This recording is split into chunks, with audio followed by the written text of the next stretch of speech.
Good morning, YouTube. Here we are again with the Cayman S. Today we're going to be doing a little detail work on it. I haven't done anything since I picked it up from the dealership paint-wise besides wash it. So we got a little bit of swirl marks to take care of. There's some wax that wasn't cleaned off very well. And we're going to see if we can address those tailpipes. So let's go take a closer look at what we'll be doing today.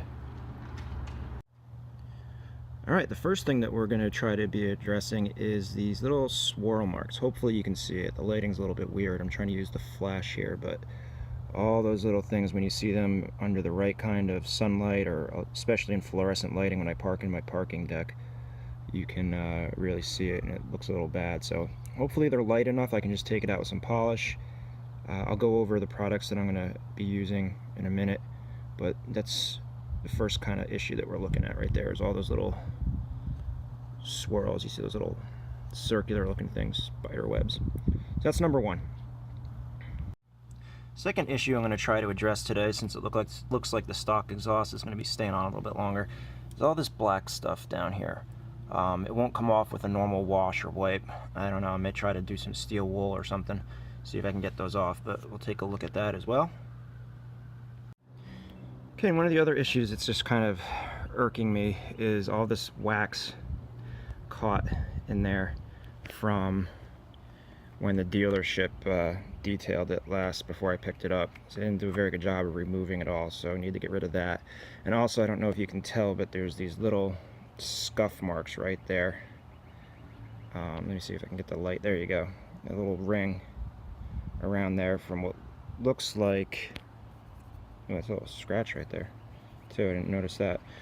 Looks like somebody had some kind of aftermarket roof rack on there and moved around a little bit, so we're gonna see if we can polish those out. But okay, let's go over the tools we're gonna be using today and get to it. So starting in the order, I think somewhat the order that you'll see me use these things here. So we have dish soap on the left hand side, and before everybody jumps out of their seats and tries to crucify me here, dish soap is very good at taking off old wax, and since I have no idea what the dealership put on it and I want to start completely from scratch, I'm going to do the initial wash with the dish soap, which will strip everything off. Now, it's not recommended to do that for your daily or your weekly washes, because it's not too great for rubber parts. However, using it once in a while to remove help strip wax off can come in handy. So like I said, don't use it all the time, but you can use it for that. Next thing we're going to do is clay bar the car. There's not too much contamination on this car, but since I've never done anything to it before, I want to get the surface as perfect as possible, so I'm going to be using that. I know Larry Costilla from Ammo NYC is, he says don't clay unless you absolutely have to. Well, normally I would agree with him, but since the car is new to me, I'm going to go through a full clay on the car. The instant detailer on back is what I use for lubrication. I know Larry uses soapy water. However, since I'm not doing this professionally, this is a little bit more expensive to use the instant detailer, but when I've used soapy water before, I find it makes the clay kind of come apart, so I don't do it, and I'm not doing high volume, and I'm not worried about turning a profit. So there you go. So next step is going to be polishing. I've got 3M rubbing compound, which I hope not to use. I've got Poly Seal, which is kind of like a polish and a wax all in one. Hopefully I can get away with just that. And then I've got Opti Seal, which is a spray-on kind of top coat. You don't have to buff it off, which is really nice. And in between the clay and doing the polishing, I'll be washing the car again using just normal car wash with my microfiber towels in my bucket. I have a Porter cable buffer down there. I know it's a little old school. I think they've got some new stuff out that's probably better, but this is what I have, so I'm going to use it. It's got a Velcro backing plate on it, and I think I don't have them pictured here, but I have some Lake Country pads, an orange pad and a white pad. Orange pad I believe is for a little bit heavier correction, and the white pad is for finishing. And then all the way on the right here we have some pad cleaner, so you spray that stuff on afterwards, you're all done, and it kind of it helps to get all the polishes and waxes and stuff out of the pad, so they're very clean for the next time you use them. Alright, so probably using all of this stuff. Maybe a couple products won't make it in if we don't need it, but that's that. So let's go ahead and get started. Okay, as I said, first step we're going to be doing is putting a little dish soap in here, give the car a good wash. The car was just washed 2 days ago and it hasn't been driven much, so normally I would do a 3-bucket system, one for the wheels, one for the paint, and one for rinse. However, I don't think that's necessary since it's pretty clean as it is. I'm just going to do 1 bucket with a grit guard in the bottom and the dish soap to strip the existing wax off the car. I'm not going to worry about wheels today because they were just cleaned as well and they seem to have a pretty good coat of wax on it. So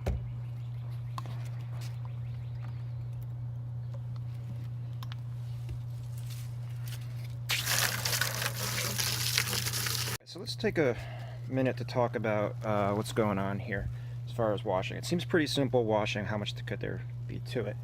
However, the reason you want to be careful when you wash is that this is, as you're going to see, this is a, not a trivial amount of work to get these scratches out. And the most likely time that you're going to put scratches into the car is when you're washing it, if you have improper washing procedure. So like I said, normally there'd be a 3-bucket system here. Keep your wheels separate from your paint. You don't want to get any brake dust onto the cross-contaminated your buckets or anything like that and get rub brake dust all over your paint because that'll scratch like crazy. And then you want to make sure that your wash mitt is pretty clean after it comes off the car, and you don't want to contaminate your clean water with dirt. So normally you'd have a rinse bucket on the side and you go in there and you wipe it around and then you bring it back over here before you go to the car again. This way you just minimize scratches and you minimize the amount of work that you have to do in the future, like you'll see. Also in the bucket, if you saw before, you had a grit guard. You kind of helps the water stagnate at the bottom of the bucket, and if dirt does get in the bucket, it kind of settles at the bottom and doesn't bother anything. And you can also use that to kind of rack the sponge against to kind of clean it out a little bit nicer, or sorry, the microfiber mitt against it. So anyway, back to it.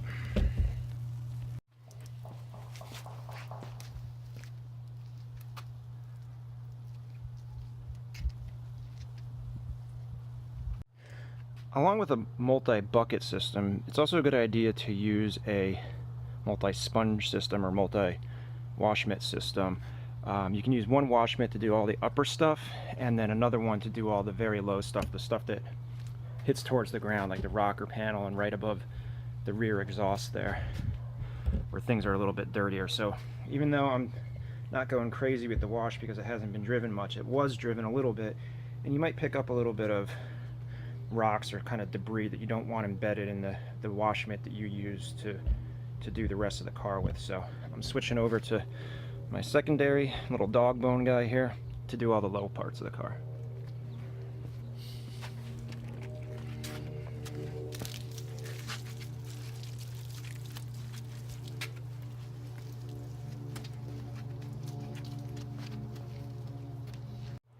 So a little technique I learned from some car forums about 10 years ago, which has been pretty handy, is that once you're done washing the car and rinsing it, instead of moving right to drying, it's turn your hose pressure very far down, remove any spray nozzles you have, and just go with like a slow trickle, maybe a slow stream of water.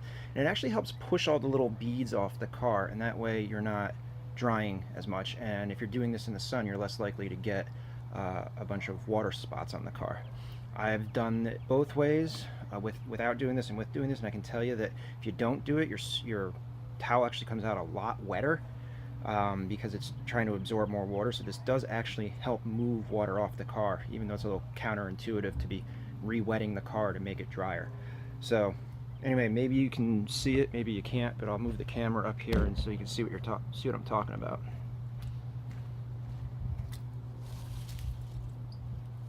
I got the hose about a quarter turn open right now. Make that an 8.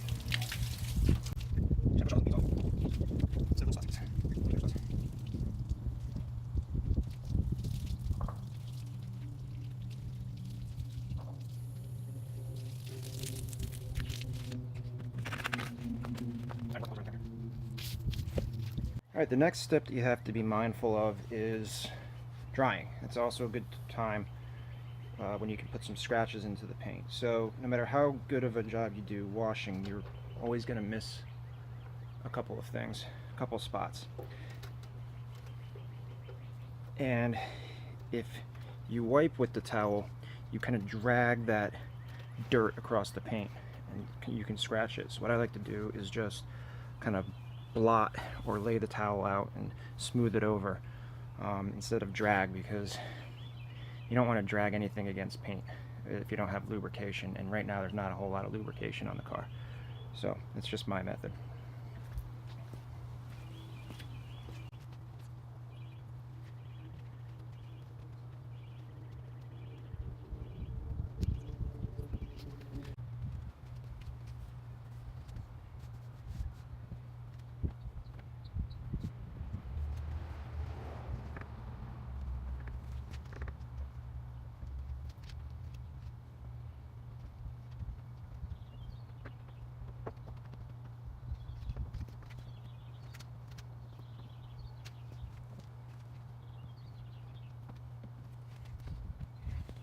It does take a little bit more time than traditional wipe down drying, but it's worth it in that paint that you're going to work so hard to fix and the steps that follow this will stay nice longer.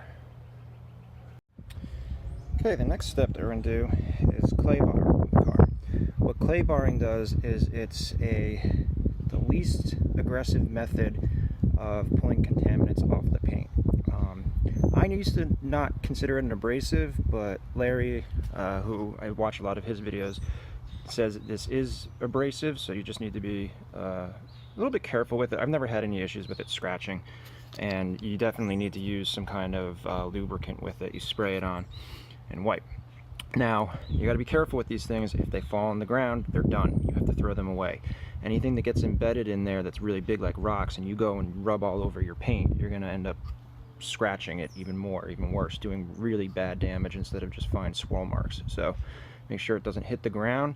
And what you can do with these is you go over a panel, it gets all dirty, and then you kind of knead it into itself and you expose a clean surface. So these are great. They've taken all kinds of bug guts and road tar and overspray, and everything will come off the car with these things. So let's go take a look at how to use them. Alright, you want to work in small sections at a time, maybe 2 foot by 2 foot, or just kind of some discernible area that you can do. So I'm going to do half the back here. Just wet it down liberally. Take the clay bar and start rubbing. You don't really need to put a super amount of pressure on there. You just want to rub until you'll feel it feels a little gritty at first. And I don't even know if you can hear that, but it sounds a little sandpapery. And when it stops sounding sandpapery is when you know the paint's clean. Okay, here's a perfect example of where a clay bar comes in really handy. So I don't know if you can see it, but there's this speck of something right there. Kind of see it when I pull my hand away, but that's on there. It won't come off with normal washing or wiping, and you don't want to go in there with your fingernail and scratch it. So you take the spray a little bit of stuff on there, you take the clay,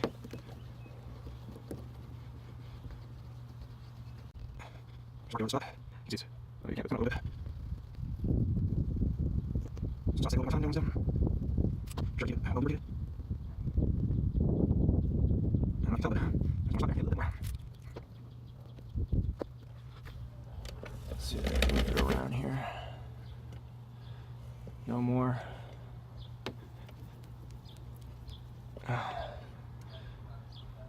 No more stuck on contaminant.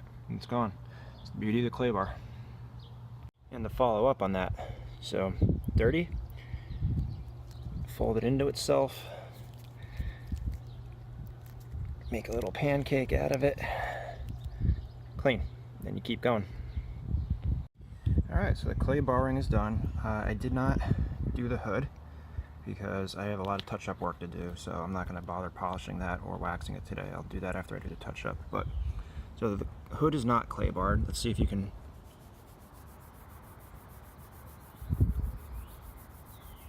hear that roughness. Now this is the fender and this was clay barred. Let's see if we can hear a difference.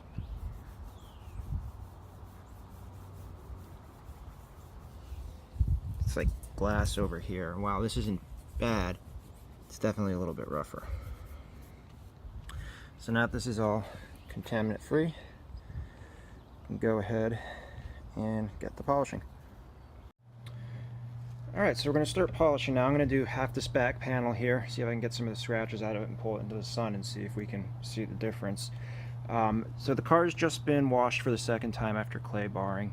If you have shop air or compressed air or a leaf blower or something, I highly recommend going around and blowing out of little crevices. These polishers tend to vibrate a lot, and that likes to drive the water out right into the area you're working. So if you have it available to you, I'd go ahead and use it. So this is what's called a dual action polisher.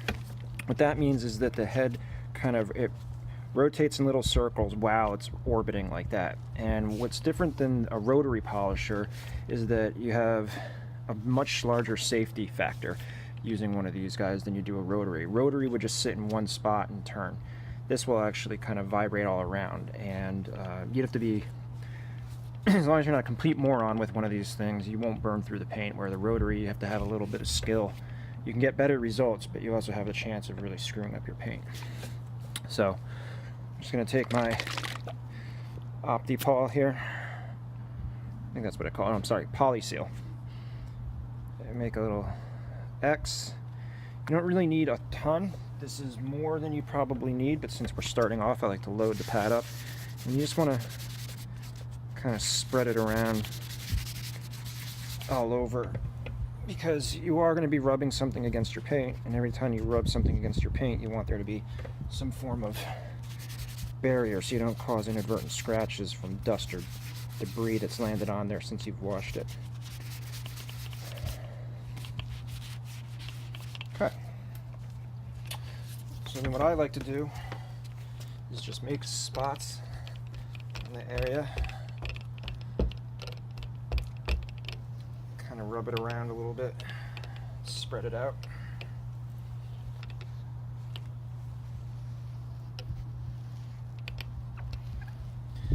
Start on a 2, just to spread it around, and then pick it up to the speed that do most of the work at, which is usually, I think it's usually between 4 and 5 on this machine.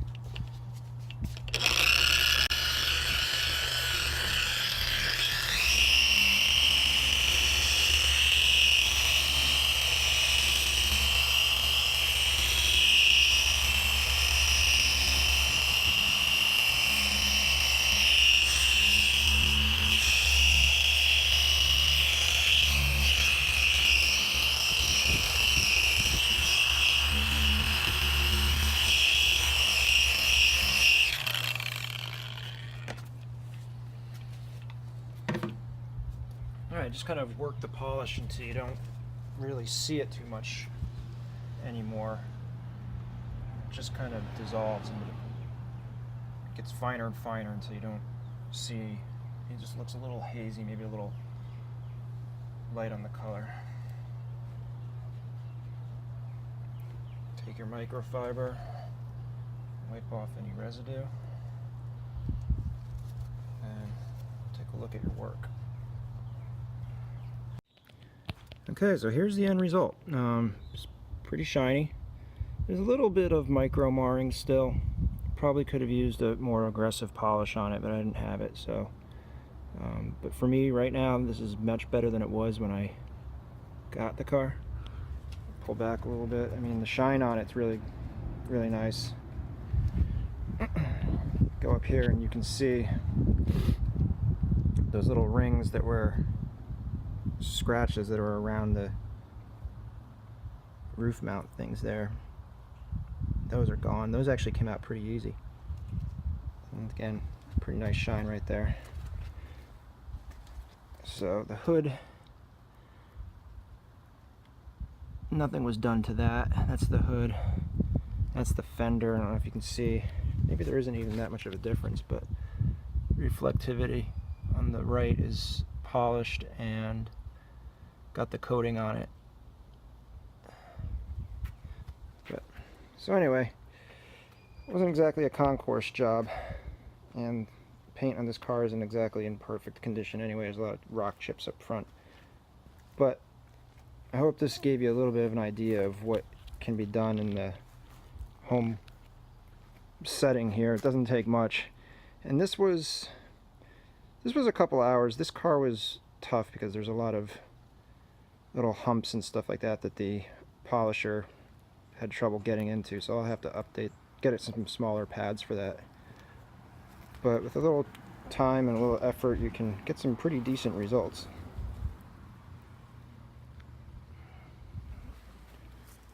Alright, that's it for this week. Thanks for watching.